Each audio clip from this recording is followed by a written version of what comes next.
Hiya guys, my name's Andy and in this video I'm showing you how to read chord boxes, also known as neck diagrams, and also a beginner's guide on how to read something called guitar tab. Now both of these are the ways that chords or songs can be written in guitar-based music. So this diagram visually represents this E major chord. So we have the double lines which represent the nut of your guitar here, and the lines going across which represent the strings. The dots represent which finger should go where, and in this case we have our first finger on the third string at the first fret, shown by that little number 1 there. The middle finger, or the second finger, goes on the 5th fret of the second string, and your third finger would go on the 4th string at the second fret here. So that would be 1, 2, 3. Now these can look a little upside down to some people, but from your angle, because you're placed above the guitar, it is the correct way around for you and the way that they are commonly written.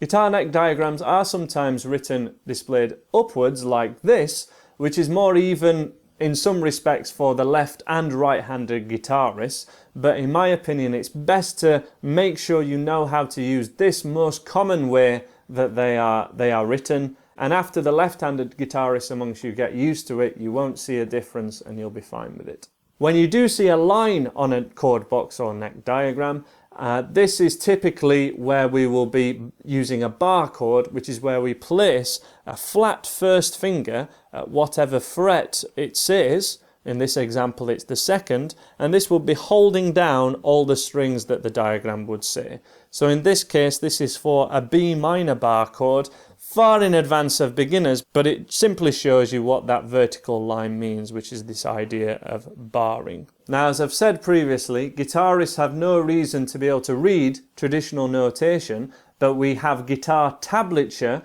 for a visual representation of single note lines or more detail about exactly which strings to strum if we're playing a chord. Now again, we have horizontal lines in this guitar tab, and it even says that it's tab, short for tablature, and every horizontal line is a string on your guitar. The thinnest string is represented at the top and the thickest string is represented at the bottom. Again, this may seem a little upside down to some of you, but the thinnest string is the highest and therefore it's on the top, and it's correct with having the guitar in front of you because it's the same way if you have it on the page and with your guitar on your knee.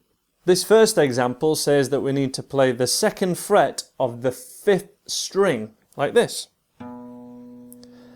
Now it doesn't say which finger I'm supposed to use for this. We'll need some prior knowledge and technique of playing single strings before we can intuitively know that, but we'd always presume, unless there's another reason not to, just to use your first finger, especially if there's a higher note on that same string. If there's a lower note appears on that same string, for example, if it went from 4 to 2, we would use your third finger to play 4 because that's most comfortable.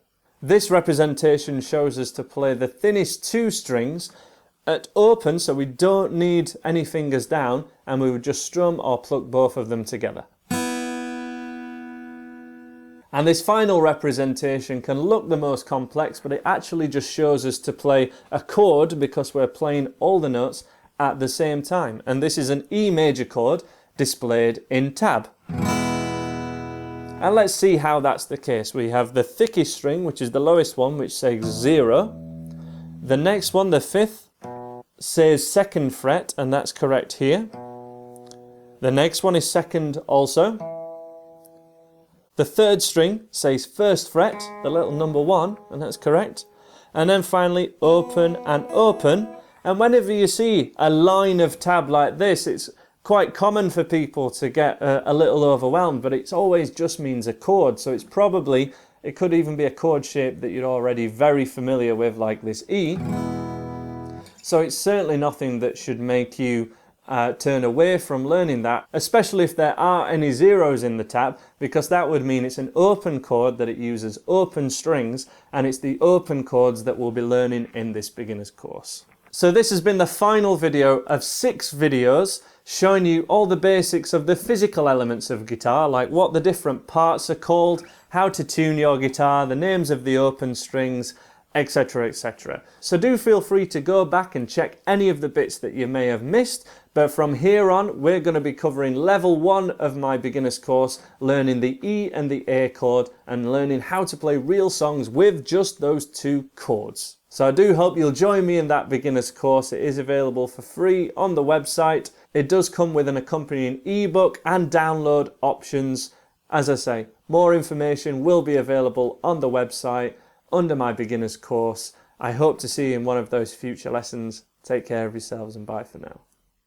You can download this video and the ebook that goes with this entire course by clicking in this area here. Click over there to watch the next lesson here on YouTube. Please subscribe if you haven't already, and all those links are in the description if you are watching on mobile.